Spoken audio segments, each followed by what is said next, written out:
guys ready? Are you ready for this? Ah! Ah!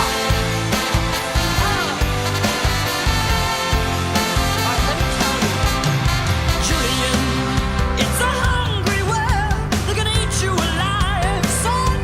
Welcome back. When We're that so mind's back. sinking, I stitch you, but then I gotta throw you back in. You just die and sleep, even though you're alone. You just close your eyes, boy, and dream of home. The light is always on. You just keep that in mind. When you wake in the morning, you'll be satisfied. 'Cause there is always a wrong to your right. And there will always be a war somewhere to fight. And God knows I've had some rough. Gotta pause this curse, but we are back. Ladies and gentlemen, my goodness, I hope you're having a wonderful week. Here it is 7:17 p.m. on the East Coast Eastern Standard Time. Ladies and gentlemen, week 4 in less than an hour is about to kick off as the Arizona Cardinals play host to the Seattle Seahawks, both teams looking for their third win on the year. I am joined by the free refill picture of the week, or I guess of the episode. It is Boingo from Hoodwinked doing his evil laugh. I don't even know if you knew that his name was Boingo, but I knew his name was Boingo because I had to look up the rabbit. So that happened. But I am excited. It is time. We've got a banger of a week lineup, right? We have Micah Parsons is going to be returning to Jerry World to face off against former team. Lamar Jackson or Patrick Mahomes, one of those two quarterbacks, is going to have 3 losses before the month of October. Oh my gosh, we've got a lot to cover. Jaxson, and the biggest headline, Jaxson Dart will be getting his first start against the Chargers in week 4. And of course, we got to talk about each of these games. I got to give you a free refill. I got to get you updated. But it is about to be an absolute banger of another NFL week. We're going to get right into it. We're going to be ranking what are going to be the game. What's the game of the week? What's going to be kind of mid and what's going to be the bottom feeder. I will be giving you all of that within the next 60 minutes. First of all, if you're new, come on, like the video and subscribe, hit the bell, all that easy stuff. And that's all. That's it. There wasn't anything else to that. We're just getting right into it. I am swapping over to the big screen. Here it is. Every single team, and I'm going to be going through all of the matchups. We're going to be starting off. We got to kick it off with the Thursday Night Football matchup between the Arizona Cardinals and the Seattle Seahawks. First, just to start as a precursor to both of these teams, I'm not gonna lie, I'm surprisingly more excited for this game than I thought I would be. It's normally when I hear Arizona Seattle, it doesn't bring the same gravitas that it has, at least for me, in years past when talking about the Cardinals and the Seahawks. Just because Sam Darnold and Kyler Murray didn't get me as excited as Russell Wilson and Carson Palmer. Like, that was the entertaining matchup for me in that regard. I felt more entertained in that. I think there are a couple of big headlines for this game. I think the first one, in regards with... Oh, sorry, wrong thing. In regards with the Arizona Cardinals, just in general, I think when we're looking at Marvin Harrison Jr., I think he is a massive headline going in because I think he needs to start proving that he's the wide receiver, or that he can be a wide receiver that can participate and play along the same lines of the other members of his draft class, like Malik Neighbors, like Ladd McConkey, or even like another pass catcher like Brock Bowers, right? It's really starting to, or even Rome Odunze, who's had a good start to the year as well. It has not been good for Marvin Harrison. He had 2, there was one that I kind of understand, it's tough to lay out and make that catch, but it's also really hard to see Malik Neighbors do the same thing and make it look easy when you should be making that catch as well, right? You're the top receiver in the draft class. The other big thing I have an issue with the Cardinals is that James Conner's out too. So with James Conner's Achilles tear, Marvin Harrison Jr. has to step up, and that It wasn't that one where he laid out, but it was the one where he's clearly wide open, and he just, to be honest, he jumps for no reason. Jumping, if you do not need to jump to make a catch, you really shouldn't, because your whole body's going to move. Your eyes are going to move. Everything's going to move. It's going to feel awkward to catch the ball, and it looked awkward as he tried to go up and make that catch. And you can argue that was big reasons why Arizona lost that game. They did not capitalize on moments when they should have. They had a lead. They did not capitalize on third downs when they should have, when they needed to convert. And that's why they ultimately lost their first game of the year to the San Francisco 49ers. And then there's Seattle, who just completely beat the barn door off the New Orleans Saints, which I think a lot of teams are going to do. But you got to give it credit where credit's due. Seattle's got a real chance to be 3-1. And it wasn't like, and that they at least played like a healthy version of the Niners, like a somewhat healthy version with Purdy and with Kittle and with Bosa there. A Cardinal team, I wouldn't doubt if Seattle goes in and does not something similar to what they did against the Saints, because I think it's really hard to drop 40 back-to-back weeks in general, no matter who you're playing against. But I think they could go in and make life kind of annoying for the Arizona Cardinals and ultimately win. And the good news for them, Zach Charbonnet looks like he's going to be suiting up as well. So that's a big addition to the Seahawks running back core to ensure that him and Kenneth Walker are both there as dual backs. I'm interested. I do think this could be a good game. That's really where I have this marked, is that I think, all right, this could be a good game. Overall tonight, that's my expectation. I think that we're going to be looking at a good game. Let me just double check the injury report for tonight just to see what we're looking at. The other thing, actually, that I just think, well, speaking of injuries, Seattle, surprisingly, I believe, is banged up at secondary. I believe Devon Witherspoon being out is a big concern, right? Nick Amonwori, who is a young safety for them that's actually played, like, seems decent. But it's a good thing for them that Zach Charbonnet's suiting up. That's a big back, big back to have back in the lineup for Seattle. And they're going to need it. They're just going to need it overall in terms of being able to move the ball against the Arizona Cardinals. By having Zach Charbonnet back, it doesn't put as much pressure on Kenneth Walker to do all the work, or Sam Darnold, or Jaxson Smith-Njigba. Every time you get somebody back on offense, it takes a little bit of the workload off of everybody else. I, at the moment, going in, have Seattle in this one. I don't see, especially Arizona losing. I think James Conner is such a big part of that team when we consider. I think the only part of that team that might be more essential is probably like Kyler Murray, just with his legs, and then Trey McBride, who's just a target monster.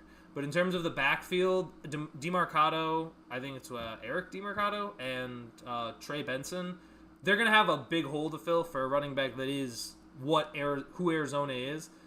And as I said previously, like I think this is going to be a good game. I don't think it's going to be like an amazing great game, but I think it has potential to be good.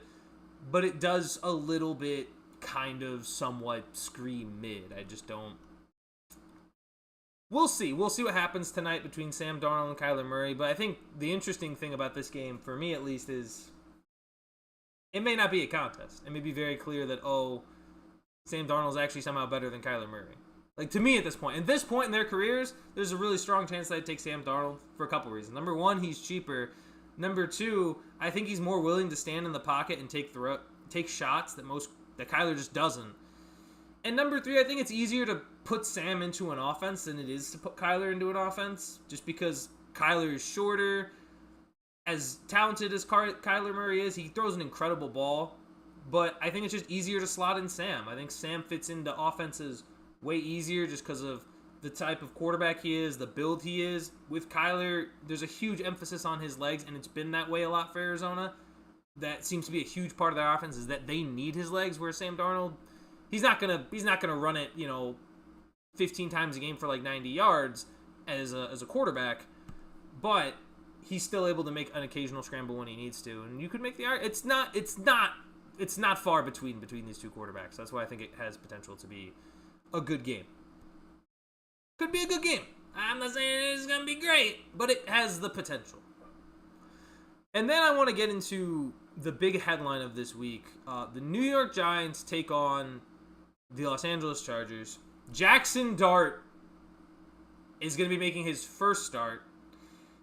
I personally, if it were up to me, I would have started him against the Saints. I think the Saints is a much easier team to play than the Chargers. I think side-by-side comparison, he could at least look equal or better than Rattler. He's very much going to look kind of out of his... He may very well look out of his element against not only a good Charger team, but a very good quarterback on the other side in Justin Herbert.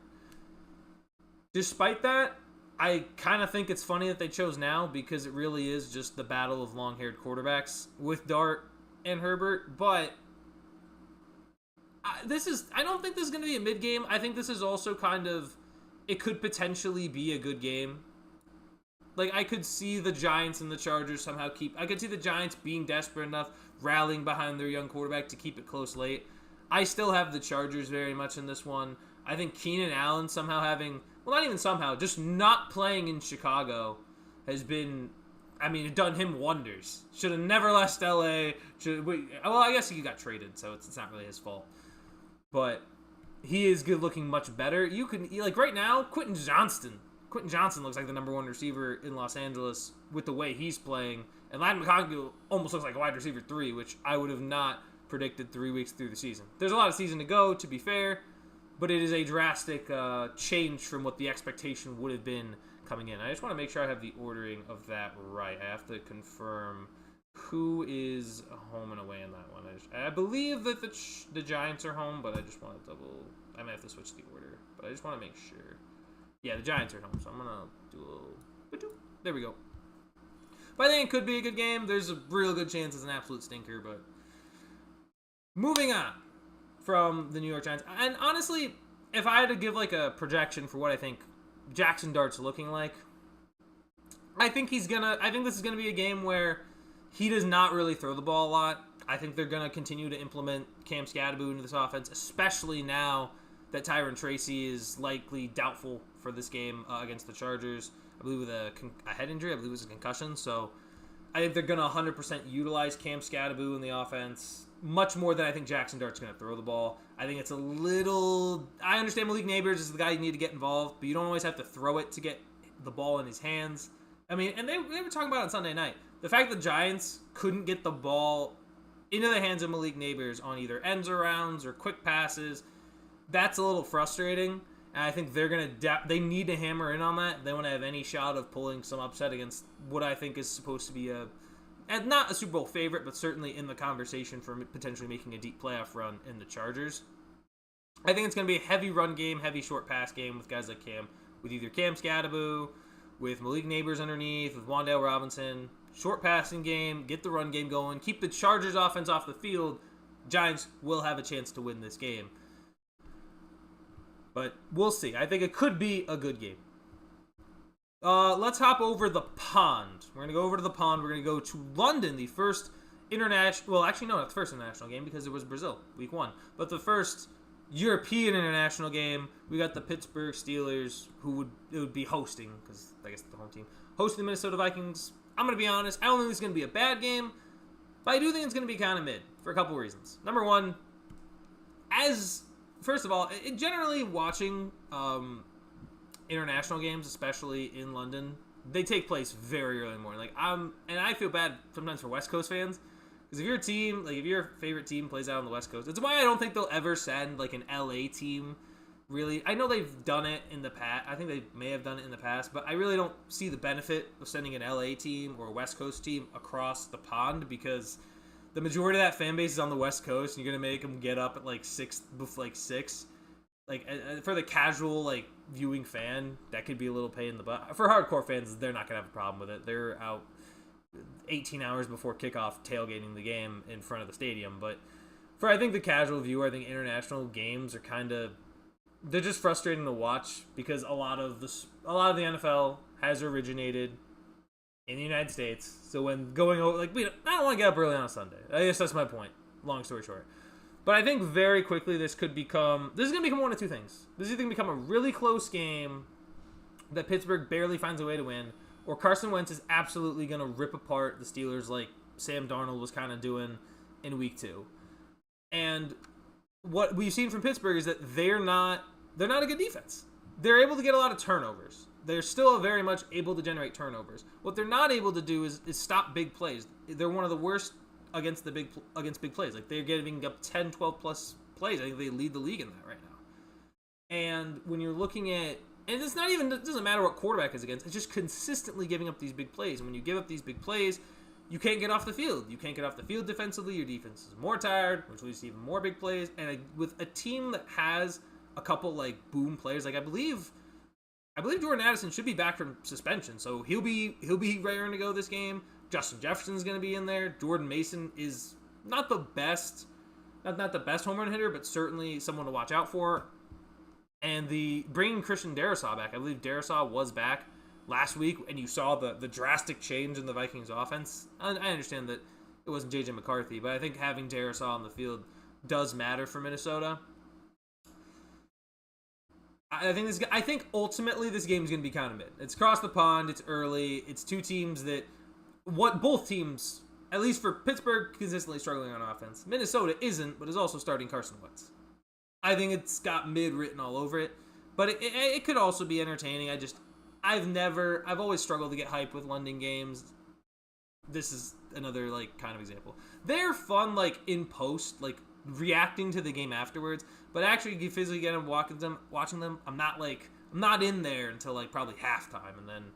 But I'm gonna be up early watching this one because that's my team. I gotta support the Pittsburgh Steelers. I always supported them till I breathe my last, and I gotta be up. And I think they can win. Right now, I'm gonna take the Pittsburgh by like 1 point, like a 20, like I don't know, like an 18-17 game or like a 21-20 game. I do not think this is a high-scoring affair. This is either a high-scoring affair. If it is, one team is blowing out the other team, and probably be the Vikings blowing out the Steelers, if that's what it's going to be. But I think it's going to be mid, generally speaking. Next up, what do I have up here next? What's up on the dock? Commanders, Falcons. This is dependent on a couple factors of how I feel about this game. Number one, is Jaden Daniels going to play? Is Jaden Daniels going to be able to return to the field in Week 4? Now, granted, it didn't really feel like it mattered in Week 3 because it was the Raiders, and the Raiders got absolutely trounced and sat upon.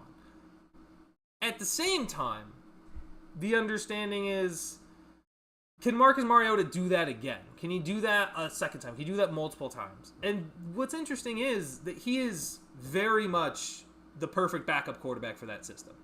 Him and Jaden Daniels Jaden's obviously better, but in terms of the type of quarterback you have, he fits right into that system and essentially is like the perfect backup quarterback. He's like a super diet Jaden Daniels because he's a backup, but, you know, it works. And it worked last year, too, when they played like Carolina. So it really depends on how good is Atlanta. How do we feel about Atlanta? Right now, we feel pretty bad about Atlanta because Atlanta just lost 30-0 against their division rival, which was generally just an embarrassment. I think Commanders take it. Even if Marcus Mariota starts, I still feel confident that they would be able to win that.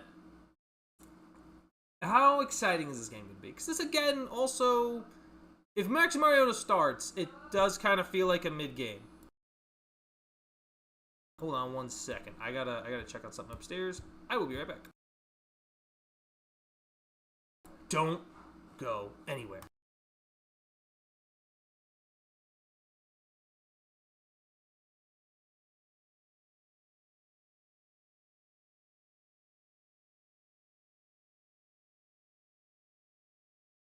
I'm back. Sorry about that. I had a cold. Just kidding. It was my dog. Dog was hitting the door. Little guy. Little goofy guy who's running around knocking stuff over. Anyway, right now, where was I? Oh my god, I completely lost train of focus. I'm tripping out. Hold on. Yeah, Falcons. That's where I just need to look at the logos for a second. I think this game is also has kind of mid's kind of written all over it. It could end up being this is going to be a great game, but to me, I don't think Marcus Mariota can repeat that against a defense I think could be better. It just really depends if Jaden Daniels plays or not, and if he's on the same page with Terry McLaurin. If not, this game probably going to be mid. I think Commanders. I have the Commanders still winning it, regardless of who starts. Though that's right now where I am leaning. Right now, and I think another thing is really, I know people. There was like a silly headline that Penix wasn't going to start this game, that they were considering starting Kirk Cousins. That makes no sense to me. Michael, and a lot of people are being harsh on Michael Penix. I don't think it's his fault. I really don't. Last week was probably the first bad game we'd really ever seen from him. And it was bad, don't get me wrong, but they still outgained the Panthers, at least offensively in yards. It wasn't pretty, but at the same time, Carolina's starting to grow their quarterback as well. It just happened. Atlanta ran into a brick wall. They weren't prepared for it. It happens. Moving on from the mid-game. Can we get not a mid-game? I'm probably going to get to my toilet bowl, but that's probably not till later. We already talked Chargers-Giants. The 2 0-3 teams. Well, there's 2 battles of 0-3 this week. The first one being the Texans, as they travel. I believe they're traveling to Tennessee. I have to keep double-checking because I don't have it all. No, they're hosting. Never mind. Texans are hosting the Tennessee Titans. Gosh, is this going to be a bad game? Or just this? You know what? I think this will actually be a very good game. Because... No, I can't say that. I'm sorry. I completely lied. It's not. CJ Stroud looks like buns. I was hoping that maybe if CJ Stroud play well and then Cam Ward was had that rookie game that we kind of would like to see him have, then it has potential. But I got to be honest, guys. This is one of the worst Texans offensive line maybe ever. This may be one of the worst offensive lines I've ever seen. This may be also one of the worst regressions of a quarterback that I've ever seen. CJ Stroud was incredible year 1, basically stayed the same or got slightly worse since, and now looks really... It's a mess. And the crazy thing is, Houston lost all of their games by 1 possession, and yet everybody's like, yeah, they look terrible. Despite the fact that they've only lost by 1 score in all 3 of their games, but the reality is they shouldn't have lost, period. You could argue they shouldn't have lost any of their games just based on the events of the game. A lot of the times it just felt like they were giving away wins. They were leaving points on the board. They were committing awful turnovers. CJ Stroud just doesn't look confident. He looks like a rookie more than he did in his rookie year. It's nuts. And now we're seeing them play a bad Titans team. And for what? That Titans team's got no pieces either. At least the Texans have defense, but they're just going to stop anything. I think this could be one of those 9-3 games. And I honestly don't know who to take.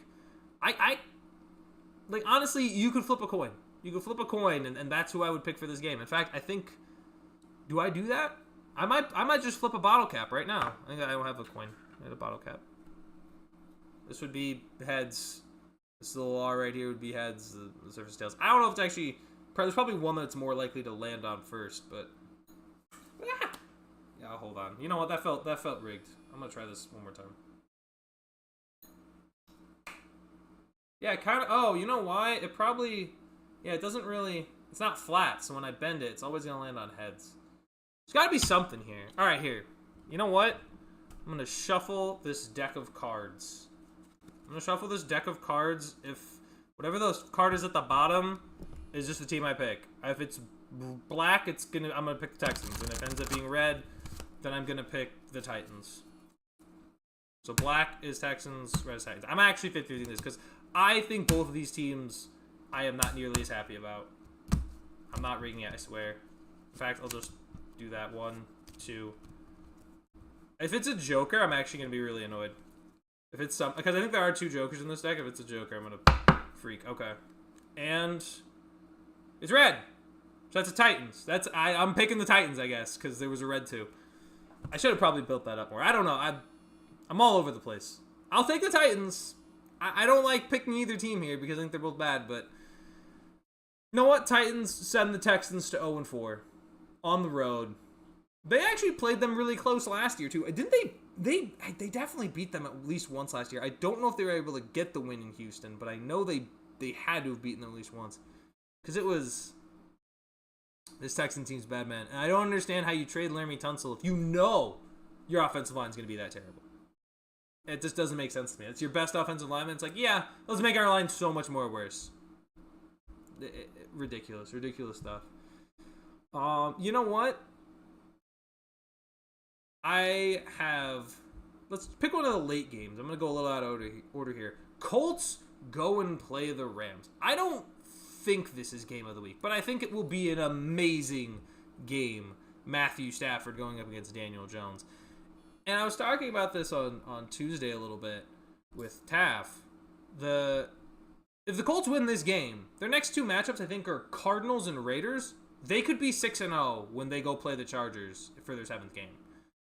It's because I think they're better than the Raiders. I think they're better than the Cardinals. They just have to prove that they can beat, and they've proven they've beaten Denver. This is their first real road test against another playoff team from last year. If they find a way to beat the Rams, and the Rams might, they had an emotional loss, I guess, to Philly, just in the way that they had lost, that maybe the Colts could sneak in there and get a win.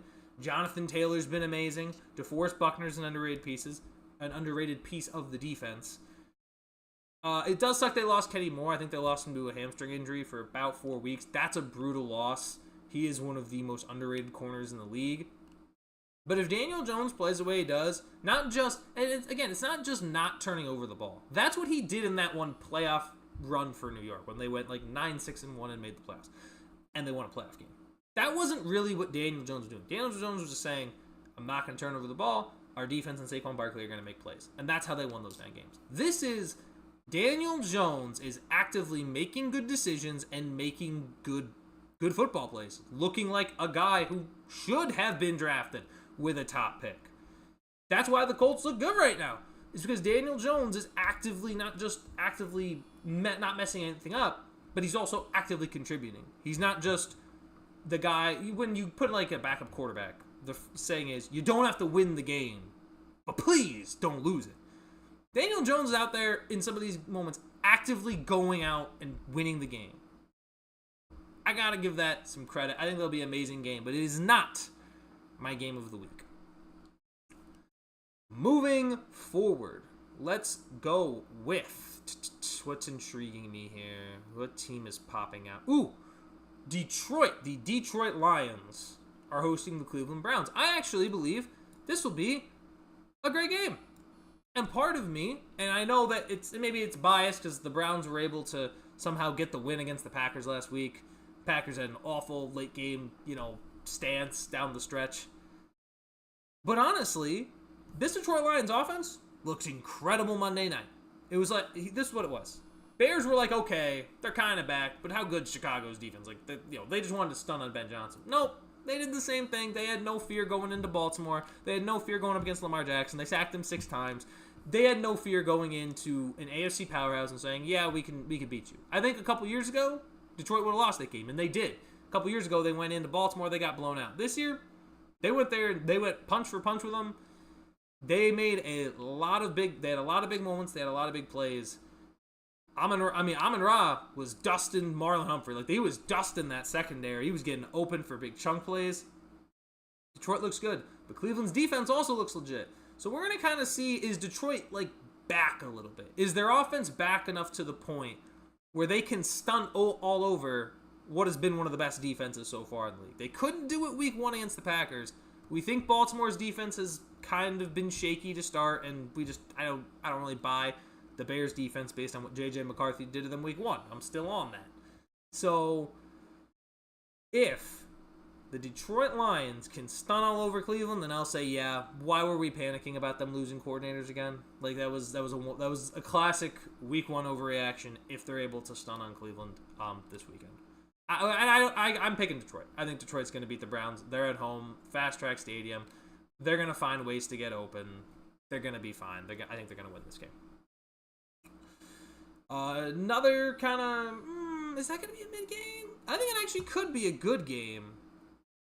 This next one. I'm going to go Carolina, New England. I think that's got potential to be a good game. I'm not going to say that it is going to be a great game, but I think it actually has potential for a few reasons.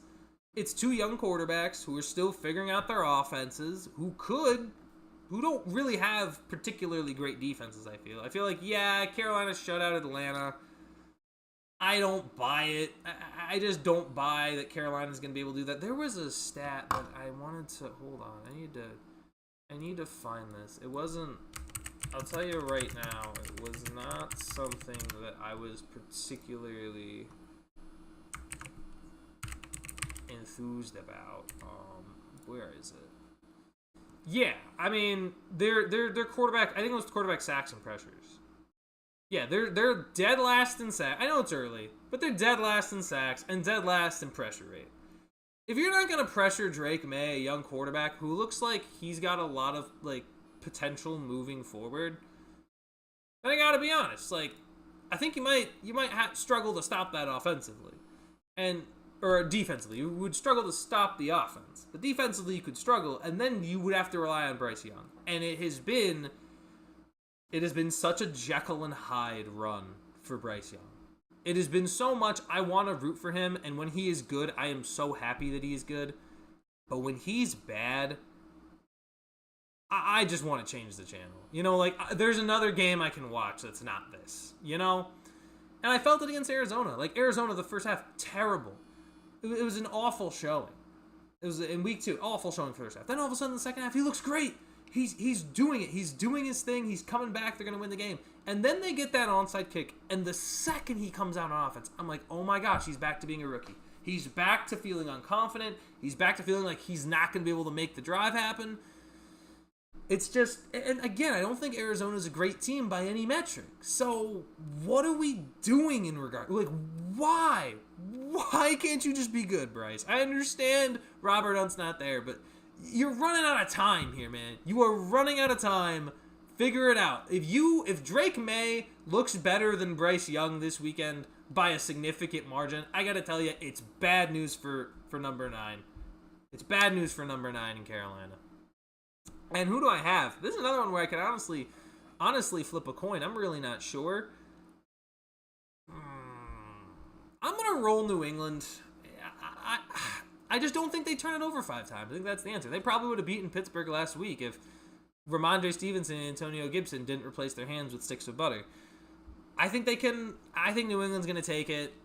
Also, just the fact that Carolina can't get pressure yet, I think ever since they've traded Brian Burns, they just haven't really been a great pass rushing or sacking unit. I'm going to take New England in a close one, like 20, we'll say like 27. No, it's too many points. Let's like something around in the mid-20s, like a 24-20 game. Yeah, we'll say like roughly 24-20. I would take New England. Ooh, I just caught something. I believe it's who's hosting that game? I believe it is. Yep, okay. So that game actually becomes more interesting now. Kansas City, Baltimore. This will be an amazing game. I mean, this is a classic. It's the late game. It's 2 heavy hitters at quarterback. It's going to be an amazing game. I don't think this has ever happened for either of these quarterbacks in particular, but one of them is going to have 3 losses before the month of October. If you are a hater of either of these two teams, if you're a hater of both these quarterbacks, you are salivating over this game. Why is there an ad in the middle of the screen? Get the heck out of here. I don't have an ad. You're salivating over the fact that I just said, what do you want? Go away. I just said this is right now. Oh my gosh. The opportunity. The opportunity for memes about whoever loses this game is going to be amazing. It's been a bizarre season, especially for Baltimore. It's been especially bizarre because 1 and 2, you could have maybe predicted it, seeing that the Bills and Lions were on their schedule. But in the way that they've lost, where it felt like, especially against the Bills, I watched that game all Sunday night and I said, look, there ain't no way. It felt like they were in control the whole time. Buffalo was scoring, but as long as Baltimore didn't make any mistakes, they were going to be fine. And then Derrick Henry fumbles. And now Derrick Henry's fumbled in week 2 against Cleveland. Didn't matter. But then it happened in week 3 against Detroit. And it did matter a lot. And that's part of the reason why you are 1 and 2. Now, offensively, right now, Baltimore is better. Defensively, I don't think they are. And if Kansas City is able to get their offensive pieces, like if they're able to move the ball remotely, which is going to be hard to do. I don't know if Xavier Worthy's going to be playing. I still think he's listed probably as questionable. You know what? Let me double check. Is Xavier Worthy injury status? Because of course I had to draft him in fantasy and he gets hurt literally the first play. Like I was seething at that, dude. I was so mad. Is he good to play week 4? Chiefs getting concerned. Oh my gosh, not concerning news. What the heck? Wait, what? I'm seeing good news and I'm seeing concerning news. Wait, what do you mean? What do you mean, Newsweek? The heck are you talking about? I'm just looking up Chiefs depth chart. This is ridiculous. I still can't believe it, man. Like, I think so many players I've drafted this year have been hurt. I know Kittle's on IR. Xavier Worthy got hurt immediately. Jaden Daniels is out. Like, it's not fair, man. It's okay. I don't see that he's questionable. So it looks like he might be playing. He was ruled out against the Giants, but I think he's not. I don't think he's on injury report, so he might be good to go this week. And if he's good to go, and they're able to get big plays against, again, a Baltimore pass defense that, despite having very good players, has been very sloppy, it could be Chiefs could maybe get a little bit of their mojo back. We'll see how that continues to go. Moving forward past Chiefs-Ravens. I'm going to jump to one of the Monday night games, and I'm going to give this take because I think it's... I have this... I'm going to give this take, and I'm going to say it now because I think it's very important. Oh my God, stupid ad. This game's going to be bad. That's my hot take. I think the Bengals-Broncos game is going to be bad. Not because of Denver. Denver's got an incredible defense, right? And I just think Denver's going to beat the living shit out of Cincinnati. If Minnesota did it at home, Denver's going to do it at home. Denver's defense was harassing Justin Herbert all game. And the only reason they didn't win to me is just because Justin Herbert was making some crazy plays and making some crazy throws. This team is going to whoop the crap out of Cincinnati, in my opinion. I 100% have Denver taking the win here. These ads are so annoying, man. Like, I know I should have an ad blocker on, but this freaking tier maker doesn't let me block ads. This, overall, I do not see this game being anything else other than Cincinnati is going to get blown out by Denver. I just do. If they were able to get after, like, Justin Herbert and sack him 5 times, do you know what they're going to do to Jake Browning and Chase Brown, who is Chase Brown's averaging 2 yards a carry, and we've already seen Jake Browning. We know the disaster class that's going to be. This game's going to be a bloodbath. This game is going to... I wouldn't doubt if the Broncos if the Broncos scored 2 defensive touchdowns, same way the Vikings did. I wouldn't doubt it. I wouldn't doubt it if Bengals back-to-back games, they give up 2 defensive touchdowns. Like, that's how bad I think this game is going to be. I know Jamar Chase is talented. I do not care. That offensive line is terrible. Chase Brown has not been able to get it done, and Jake Browning is a backup quarterback. Denver's going to do their thing. Denver's going to whoop them. Hey, Mario64, cheap followers, I'll eat your face. Sorry. It's the way it is. I don't want your bots. Get out of here. I have probably Denver whooping Cincinnati. And then in regards to Baltimore, Kansas City, I want to pick the Ravens, but oh my gosh. I want to pick the Ravens because I think they'll win. But I kind of want to pick Chiefs just because I don't... Steelers fan. Like, I need Ravens to keep losing. I think in the heart of hearts, I'm going to go with the Ravens just because I think the Chiefs running backs are so atrocious. Like, you had Isaiah Pacheco running backwards. Come on, man. What are we doing? What are we doing? I'm going to go with the Ravens to not lose. And I don't think I picked Rams-Colts either. I'm sorry, Indiana Jones has to lose at some point. I think he does lose that one. I think he will lose to the Rams. I know it's tough, but it is what it is. Moving forward, the Packers and the Dallas Cowboys. See, here's my thing about this game. So Green Bay's traveling to Dallas. I think this could be a good game. I am not bought in that this is going to be an amazing game for a few reasons. Number one, Green Bay's so much better than Dallas. Like, I don't think... Like, we just saw Dallas get absolutely wrecked by Caleb Williams and the Chicago Bears. Like, it's very clear that, like, okay, someone is much better here.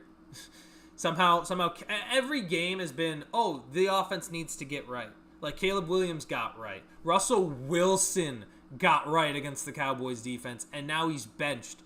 You're going to tell me that after a bad game against the Cleveland Browns, that the Packers aren't going to get their offense right against this Dallas Cowboys team? Yeah, I got Green Bay and Micah Parsons going into Dallas and honestly embarrassing the Cowboys. The only reason I think it might be Actually, you know what? Wait, CeeDee Lamb is out of this game. What are we talking about? They're going to destroy them. This is not going to be a close game. Like, I shouldn't even say bad game. I should just say not close. Why does it do that? What the heck are we doing here? I don't even know why it looks like that. Whatever. I don't care. I'm just going to say, we can even do this. There we go. Not close. It's not close. It's not going to be a close game.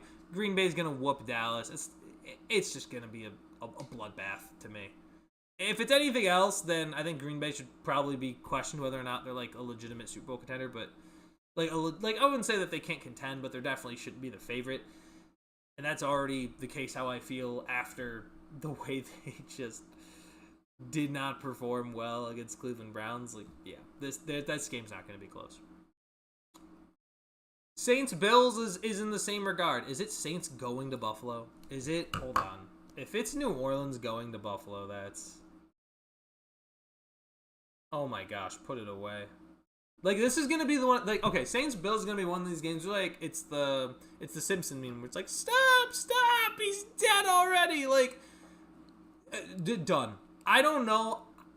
It's really hard for me to see...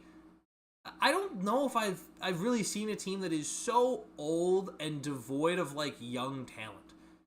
Like, who is really, like, honestly, if there's a Saints fan out there that can tell me some of the young players that you're excited for, by all means, list them off and prove me wrong. I don't see a single thing to be, like, maybe if you squinted at it, like, ever so, like, incredibly hard, you could maybe look at Spencer Rattler and say he's kind of exciting. No. You can't do that. You shouldn't do that. You shouldn't be getting excited about that. You should be appalled. And New Orleans is just so... I feel bad. I feel bad to a certain extent. That they have no cap room either. They can't get new players. They're going to have to basically build entirely through the draft, which you know they're going to miss some picks, and some picks are going to be disastrous for that team. It's just, like, maybe Juwan Johnson. Juwan Johnson's fun. No one else is really all that fun on that team. But that game's not going to be close. And speaking of games, this game will probably be close actually, but I got to tell you right now, welcome to the Toilet Bowl of the Week. This game's going to suck. Another Monday night game. Like, Monday night could just be, this Monday night might not be good in general. The New York Jets and the Miami Dolphins. Good God. What a... Tyrod Taylor versus Tua turned the ball over. I don't even know. By the way, if it wasn't obvious, I'm picking the Bills for the Bills-Saints game, if that's not obvious. Jets-Dolphins. This is another, like, coin flip. It was just like Titans-Texans earlier. I don't want to pick either of these teams. I think both these teams are terrible. I can't believe these teams are as bad as they are. The New York Jets fought so hard against Tampa Bay just to have what? Just to lose the game anyway. Miami just fought so hard against the Bills just to turn the ball over. It's two incredibly upsetting franchises that are upsetting to look at. Even looking at their logos, to me, elicits actual disgust. I just can't not see how this is possible. How on earth how on earth are there fans of these two teams? I'm sorry. What have these teams in the last 15 years done for you to make you happy? At all. Like, I'm surprised. I'm impressed if you're still fans and going. Jets versus Dolphins is one of those games where if you can make it through the full game, you deserve a medal. You deserve so much more than a medal. You deserve, like, a full body deep tissue massage and, like, a paid day off. Like, this is... Like, you should have to be able to call in sick Monday. If you're a Jets or Dolphins, that should be part of, like, an insurance plan. If you're a Jets or Dolphins fan, you just come in, you say, boss, hey, I had to watch the game last night. I can't make it in today. Win or lose. Because you know they either lost in awful fashion or they gave you an absolute heart attack. It's just... What have they given you? Miami's given, what? Well, they're the undefeated season, the perfect season. And that was in the 70s. So anybody who's a Dolphins fan that's, what, 35 or younger, what have they given you? What have they done to make you just sit there and have to watch them every Sunday. And in this case, you got to spend Monday night. So you got to call in on a Tuesday. Who wants calling on a Tuesday? Calling on a Monday. Calling on Tuesday is weird. It's like you came into work Monday, and then you were just like, oh, man, I forgot a bunch of work sucks. I'm going to call in Tuesday. Like, man couldn't take it for one day. I was like, you know what? I got to call in next day. I can only bear one day at a time. It's going to be, I think it's going to be the worst game. If I had to pick a team to win, I guess I'll take the Jets. I guess the Jets, to me, have looked a little, wait a minute. Nah, no. I'm gonna take Miami. I'm sorry, Jets fans. I can't do it. Miami's at home. They went on the road and played well against the Bills. I'm gonna give them. I know the Jets did it with Tampa and whatever, but they were struggling for most of that game. I'm gonna go with Miami to get their first win of the year. They're gonna somehow fight for Mike McDaniel.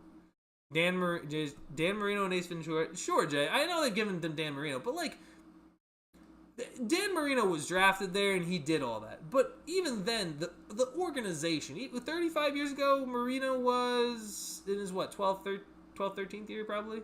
Well, actually, no, not 35. 35 years ago, he would have been like in his 7th, 8th year because it would have been 1990. But is it enough? At a certain point, is being able to have watched maybe a little bit of Dan Marino enough for what's happened over decades? I just don't know. Dan Marino was amazing, but it's brutal stuff. Jets gave the fans one good run and the butt fumble. Yeah. I mean, they gave him the first 2 years of Mark Sanchez. Like, honestly, I was talking about C.J. Stroud earlier as a fall off. That was kind of a fall off in and of itself. People thought Mark Sanchez was going to be great forever, and the dirty Sanchez just got clean. I don't know, but yeah, it was. I mean, that team traded for. I mean, Jets. They traded for Tim Tebow. They paid Le'Veon Bell. They signed Matt Forte. They brought in Matt Forte right when he stopped being good. Like, it's like every time they bring someone in, they just stop being good. Mostly in free agency. Like, I can't name. Like, who was their best free agent? Like Revis for a season, and then after that, and like to think one of your best free agents is the one player that you drafted. You paid him all that money, and then he fell off after like a year. It's a darn shame. And won a Super Bowl with your division rival. Yikes! Like, that'd be like, imagine TJ. This might happen. I don't know. Imagine TJ Watt leaves the Steelers and then wins a Super Bowl with like the Bengals or the Ravens. I don't say Browns because I just don't think it was physically possible. But 3 more games to rank for this preview. We gotta lock in. We have Bears Raiders. Is that in Vegas? I have a predilection that's probably in Vegas. It is in Vegas. Yep. That could be a good game. I'm gonna be honest. Geno, and I feel like that's one of those games in the middle of the week where just somehow 2 quarterbacks you don't really think are gonna ball out. I could see Geno and Caleb Williams duking it out in a late game. If I had to pick a team, I'm going to take the Raiders to surprisingly bounce back after what has been an embarrassing last 2 weeks. But, getting at home, I think it will help them. I think Max Crosby will get some pressure that he struggled to get in week 3. And Geno's still been, good. I don't think Geno's the reason they're struggling. I think the reason they're struggling is because of the offensive line. But I don't think Chicago is going to be able to generate enough of a consistent pass rush against the Raiders. So I'm going to go with the Raiders. And plus, again, we've only seen Caleb Williams be good against the Dallas defense. We'll have to see how well he does against, Max Crosby and all those gentlemen. I don't even. Sanchez was Rex Ryan's golden boy. He liked Mark so much. That's crazy to me. That's insane that that's how much. Imagine that. Imagine Andy Reid on his big belly just has Patrick Mahomes, and Patrick Mahomes' face is his belly button. He's going. Could you imagine that? I don't want to imagine that, but that'd be kind of scary. I'd almost be terrified to play the Chiefs now, even though they're in this sorry state right now. Do I see an Ashton breakout game happening? Does he have? He already has a touchdown. I think he scored against New England, but you know what needs to happen? I'm gonna tell you right now what needs to happen in this game. I don't want an Ashton breakout game. Where's Brock Bowers? Get Brock Bowers in the end zone. Brock Bowers should be having double-digit targets every game, and the fact that he's not, it makes me feel like Pete Carroll just should have stayed retired. You know? Why are you letting a generational talent just be a blocker 79% of the time? It's gross, is what it is. Frankly, it's disgusting. It'd be like, hey, here's Jerry Rice. Let's have him kick field goals. Smart. Real smart, Pete. Real smart stuff. Just, I hope Ashton Genty does play well. Like, I want him to. I like it when good players, when players are good. But man, I need Brock Bowers. That's what I need. My fantasy team needs it. I need it. Raider fans probably need it. The tight ends being good just need it. Like, the general consensus right now is that tight ends are just being a little goofballs and not being consistently good. Come on, guys. Get it together. 49ers host the Jags. So, is Brock Purdy playing in this game? That's the real question. Let me find that out. Let's see what you got, ESPN. Will you have accurate or inaccurate information? Let's find out. Okay, he's questionable, so he might play. There is a chance that Brock Purdy does play. If he... Oh, by the way, Raiders, Bears, I'm probably gonna roll Raiders. I did say that, right? I think Raiders are gonna take that. Raiders know how to kill player spirits. They do it all the time. I mean, it took Derek Carr was able to give them 3 good seasons, and then they killed the spirit. Randy Moss went there and fell into a black hole. I remember Reggie Nelson was old when he went there, but he had an incredible year the year before. I felt like I never heard his name again. It's insane. You go to the black hole. You go there to end your Amari Cooper signed with the Raiders to return home, and then decided, yeah, this ain't worth it. This is not worth it at all to come back and play here. Just another sad, upsetting franchise. At least their logo kind of looks like better. Like, I prefer the Raiders logo to like the Dolphins or the Jets. But a 49ers take on the Jags. This one actually, you know what? I don't think it will be a great game, but it could be. It's just so weird. Like, it's such a weird thing to say. To say Jaguars are playing anybody outside of their division just sounds weird. It even physically looks weird to see the logos with each other. It looks bizarre. I think it just looks weird. And I think, honestly, the Jaguars have not been too bad. The biggest issue last year was their defense, and somehow it's playing well. So if they're able to get Mac Jones, I wouldn't doubt it if they were able to go in San Francisco and beat the 49ers, especially with how many injuries they have with Nick Bosa, George Kittle, still no Brandon Ayuk back.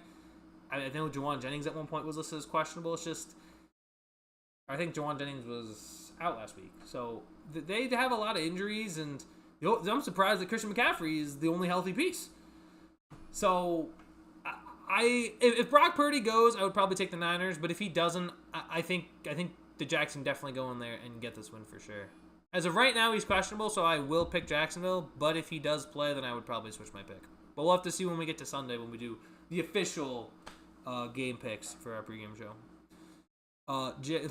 Rich Gannon was the only player who went to the Raiders and did okay. Yeah, he had won an MVP, and then even then, Rich Gannon was very good and played there, and then they got to the Super Bowl. And they got smacked. They just got backhanded by Tampa Bay. They got backhanded by their own coach, and John Gruden. John Gruden just said, nah. There's none. And then he came back, and they were still terrible. It's just, dude. It's like Boingo's evil laugh, man. Like, it was all part of the setup. It was just to leave the Raiders and go to get to the Super Bowl with the Bucs. That's all it was. That's all it was. Was that all it ever was? That's all it ever was. Jay says, I feel the Jags are using some of the AEW wrestlers' foreign objects on defense because they've been playing better than expected. For real, I didn't think they'd be this good. I mean, honestly, you could make... I was in the camp of this. They probably should have beaten the Bengals. They're like... In my heart, they feel like they should be 3-0. They're not. But, like, in my heart, I'm like... You gotta give credit, because most of the time, by the time Jacksonville fans usually see 2 wins, it's by like week 14. They have 2 wins in 3 weeks. That's huge progress. That is huge progress. So they just gotta get the offense right. If they can get Travis Hunter and Brian Thomas and Travis Etienne and Trevor Lawrence going, sneaky team in the AFC South, right behind Indianapolis. They're not, Indiana Jones is leading that team, but watch out for laying down the law Lawrence or something. That was stupid. I hate myself. All right. And then finally, this is my game of the week. I mean, this is the banger. Eagles are going to the Bucs. This is 2 3-0 teams. These are two teams that, by the way, win somehow no matter what to start the year. Philadelphia had no business coming back against the Rams, yet they did. They finally realized, hey, the Rams cornerbacks suck, so we're just going to throw the ball all the time to A.J. Brown and watch him beat them like a drum. And A.J. Brown beat them like a drum until they lost, until the Rams had 2 field goals blocked. And the Bucs had scored on game-winning drives to win each of their last 3 games. They should have probably lost to the Jets with the way they basically choked the game away, and yet they didn't because of the gamer, Baker Mayfield. So I think this is going to be a great game. I think what's interesting, too, is Philadelphia's defense hasn't quite been what we thought it was going to be coming into the year. They're not particularly great against the run. A lot of big chunk plays in the running game from the Philadelphia Eagles. So watch out for Bucky Irving. I think Bucky Irving could be in for a big game. I'm gonna take the home team. I'm gonna roll with Tampa. I think that they're gonna be a little pissed. Like, I think Philly's pretty hyped that they were able to come back and get the win against the Rams. Whereas I think Tampa's a little pissed off that they needed a game-winning drive to beat the Jets. I think they're gonna play with a little bit of hair on fire. I know Mike Evans is out. Baker's a gamer, and I know Jalen Hurts wins a lot, but he also has to lose occasionally, and I think this is one that the Eagles are going to lose. Road game against another 3-0 team that's playing with their hair on fire. I like Tampa, man. That's a 1 o'clock game, which is kind of crazy. That's a big way to start, I guess, the weekend. I guess you wouldn't be starting the weekend because London game and all, but whatever. 1 o'clock is truly when the NFL weekend gets Raven. Raven. That's a team. That's a team, by the way. The Ravens. But that is... We got 2 minutes. I mean, hold on. Before we even get 2 minutes, do I have any players in this game that I need to start? I don't think I have anyone in Arizona in any of my leagues, but if I do, we'll see. Hold on. I just want to make sure that I don't. It'd be very scary if I do. Ah! I'm terrified. I'm checking on my rosters right now. Neighbors is questionable. Bro, I hate my life. Sorry, I just see like all these. I see all these like so many players questionable. Like, oh my gosh, dude, come on, Jaden Daniels and Juwan. Like, man, cut me a break. My RB2 is Tyler Algier. Cut me some slack, man. No one's healthy. Ugh. Jay says this could be the trap game for Philly. Can't let Baker get hot and stay comfortable. I see a lot of check down. Yeah. Bucky Irving, man, 4 or 5 yards. And he's going to turn those 4 or 5. Like, it's not even the fact that he's going to probably catch him at the spot for 4 or 5 yards, and then he's going to turn him into, like, probably 10 or 12. And I think that's going to be... And this was also week 4. These teams played last year, and Philly got smoked. Philly kind of got smoked by Tampa Bay. It was really their only one really bad loss, I feel. I feel like that was their one loss. It was just... They got completely outplayed in that game, so... I think Tampa could easily win it. So this is the slate for week 4. These are the games that are going to be good. These games are going to maybe be good. And then we got the kind of mid to not close to who really wants to watch the Jets and the Dolphins struggle. Who wants to really watch the Jets and Dolphins basically wrestle for a top pick in the draft? Or better yet, who wants to watch them try to wrestle to try to have to compete with the Bills for the rest of the season? Because, I don't know. Tyrod Taylor versus Tua Tagovailoa. What a quarterback battle to see on a Monday night. Game is about to kick off, which means I am about to end my stream so I can go watch the game. It's been 59 minutes and 30 seconds, nearly an hour. Thank you for tuning in to Free Refill Episode 5.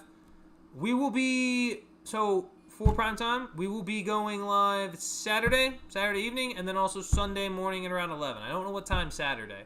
We should be doing we were not on the ban last week with this. Last week, somebody who is not me and his staff was, for whatever reason, just, quote, I'm going to quote him here. Actually, I'm not going to quote him.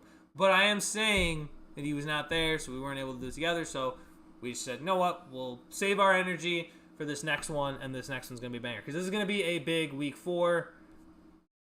If you enjoyed what you watched, like the video, subscribe. Check out some of the other stuff we have. I be posting memes. I get bored. I do video editing after work. So that is all for me. That is all for your free refill. And if you want more free refill, Mondays and Thursdays, baby. Mondays and Thursdays around roughly 7 or 7:50 is when I usually start, and I go for an hour. So thank you guys for watching. I'll catch you guys next time. And then let me just give you one quick thing before I go.